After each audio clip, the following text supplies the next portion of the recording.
Thank you, Mr. Chairman. Madam Secretary, thank you for being here today. Thank you for your service.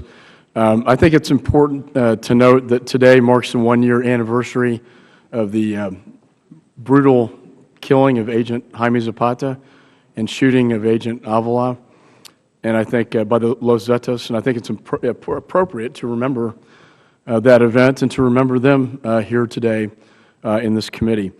Madam Secretary, there's been some speculation that the weapons used to kill Agent Zapata may have been possibly linked to the Operation Fast and Furious. Do you have any information that would indicate there's a connection there?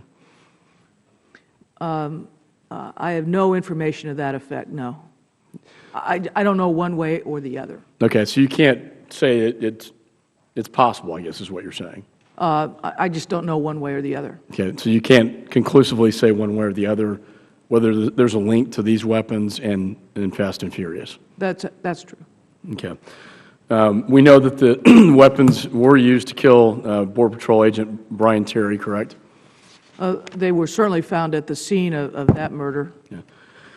The other question I have is, I know that the organized, OCDF, essentially Organized Crime Enforcement Drug Task Force, had an ICE agent participating on the OCDF task force that was also participated in Fast and Furious. Can you tell us what the role of that ICE agent was with respect to Fast and Furious?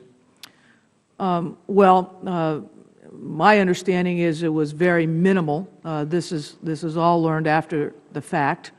This was an ATF operation operated under the auspices of OCDF, but it was an ATF operation.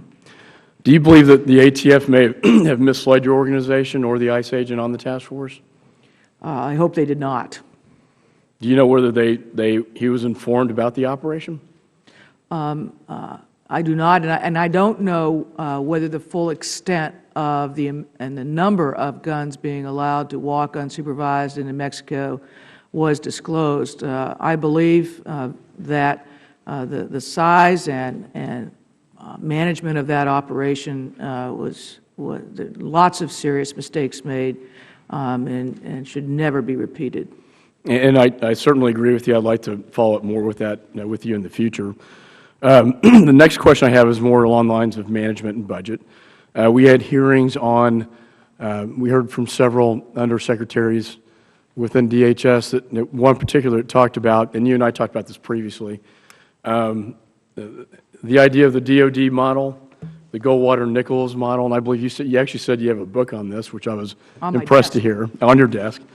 And it seems to me that, we can always learn, there are always lessons learned from other events in the past in the Federal Government. There may be a lot to learn from the growing pains and mistakes and lessons learned that the Department of Defense had in consolidating their efforts as you are trying to consolidate 22 different organizations, a very difficult task.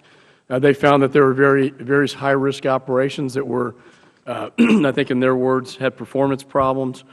And I think as you testified earlier to Mr. Rogers' question, the idea of centralizing acquisitions and procurement seems to make a lot of sense. I was pleased to hear that you have made some progress in that direction, but can you just sort of tell me what your thoughts are in terms of looking at that model and trying to apply that to the Department of Homeland Security? Yes, in fact, I do have a volume on Goldwater-Nichols on my desk, which I guess shows you what Secretaries of Homeland Security read in their spare time. But in any event, it took about 40 years between the creation of the Department of Defense and the consolidation and management that Goldwater-Nichols represented. We're going to beat that target. We're going to take lessons learned in DOD. Not everything done in the DOD context applies in the DHS context, and we also, in many respects, have a much broader set of missions that we have to perform. But things like acquisition review, particularly for large purchases, how you manage procurement in general, things like looking at how you buy, software, how you buy vehicles, designing common frames for aircraft that can be used by Coast Guard. I got 5 seconds. I do want to mention at that hearing, out of all the agencies in charge of Homeland Security, DHS only gets 50% of that funding. And I think that was an important point that I was not aware of, and I think perhaps we can change that as well. That's for the Congress, but Precisely. I will say, but those are the kinds of efficiencies that we can, I think, encourage and grow at DHS. Thank you, ma'am.